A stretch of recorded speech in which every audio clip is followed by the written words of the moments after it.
नमस्कार दोस्तों, अनमोल समय गुजर रहा है हमारी लाइफ का।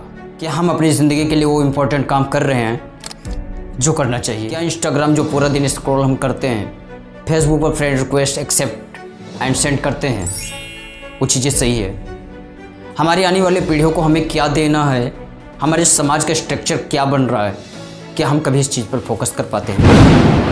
मेरे ख्याल से 90% लोगों का यही जवाब होगा नहीं। वो अनजान नहीं अपनी सिचुएशंस को लेकर, बल्कि वो आलस कर रहे हैं अपनी स्थितियों को लेकर। आलस और सुकून की आदत इस तरह से हावी हो चुका है हम पर कि ना तो हम गर्मी बर्दाश्त कर सकते हैं, ना थोड़ी सी वक्त की गर्मी। अगर थोड़ा सा दर्द हमें मिल जाए तो बिलखने लगते हैं, अगर थोड़ा सा तकलीफ हमें प्रकृति दे दे तो हम रोने लगते हैं, सुसाइड करने को सोचने लगते हैं, और अगर थोड़ा सा मिजाज गर्म हो जाए मौसम का तो हम पागल से होने लगते हैं। हमारा शरीर मिट्टी का बना हुआ है, जिसमें चाहो उसमें ढाल सकते हो, लेकिन हम ढाल किस में रहे?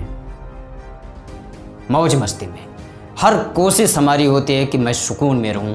कभी भी ये कोशिश नहीं होती किसी की कि आने वाली समाज कैसे सुकून में रहेगी। हमारे इन्वायरमेंट कितने गंदे हैं हमारी वजह से, उसमें कोई सुधार हम नहीं कर रहे। सिर्फ अपनी ज़रूरतों की भरपाई कर रहे हैं, बल्कि जो जगह खाली हो रही हमारी भरपाई के दौरान उसे हम भरने की कोशिश बिल्कुल भी नहीं करते।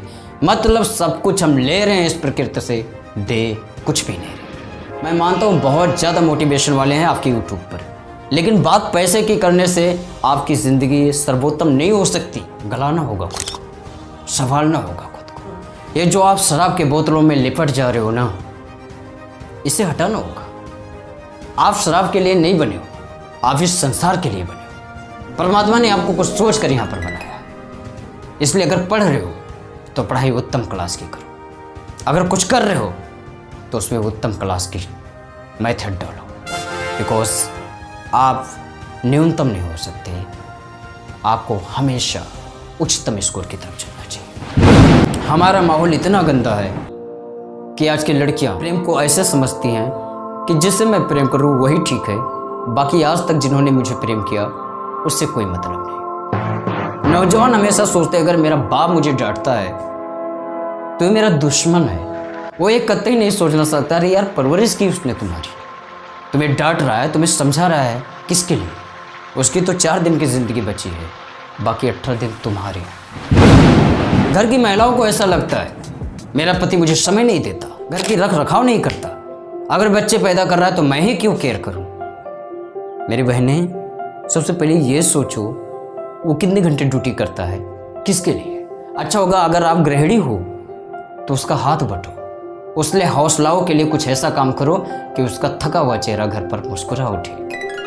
अगर तुम उसके साथ में किसी जॉब पर हो, कोई नौकरी कर रही हो, मतलब आप पुरुषों से कम नहीं हो, तो वहाँ भी ज़रूरी है कि एक दूसरे से मिलजुल कर काम करो, बातें दोस्तों की तरह करो। जहाँ तक मैंने ज़िंदगी को समझा है, अगर परिवार को आप दोस्त की तरह मानते हो, जैसा आज तक मैं मानता आया हूँ, मेरे फैमिली मेम्बर में कोई भी हो, मैं उनसे बेझिझक कोई भी बात कर सकता हूँ और अच्छे से सोल्यूशन भी करते हैं। ऐसा नहीं आज मैं बात करता हूँ, मैं बचपन से अपने पिताजी से कोई भी क्वेश्चंस करता था।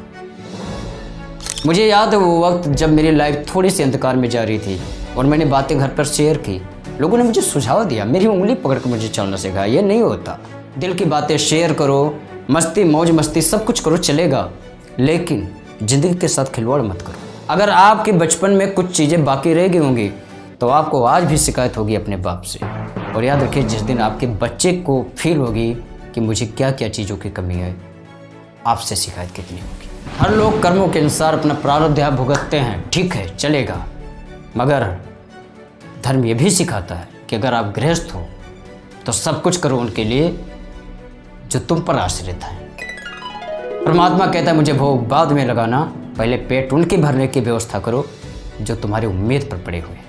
मेरे दोस्त, अच्छे समाज का निर्माण कीजिए, किसी भी जीव को मत सताइए, उसके बाद देखिए जो शांति आपको मिलेगी वो किसी को मिल ही नहीं सकती। कभी मैंने लिखा था कि किसी और तकलीफ देने के बाद जीना तो क्या जीना, खुद तकलीफ में रहकर किसी को हंसा देना सच्ची जिंदगी कहलाती है।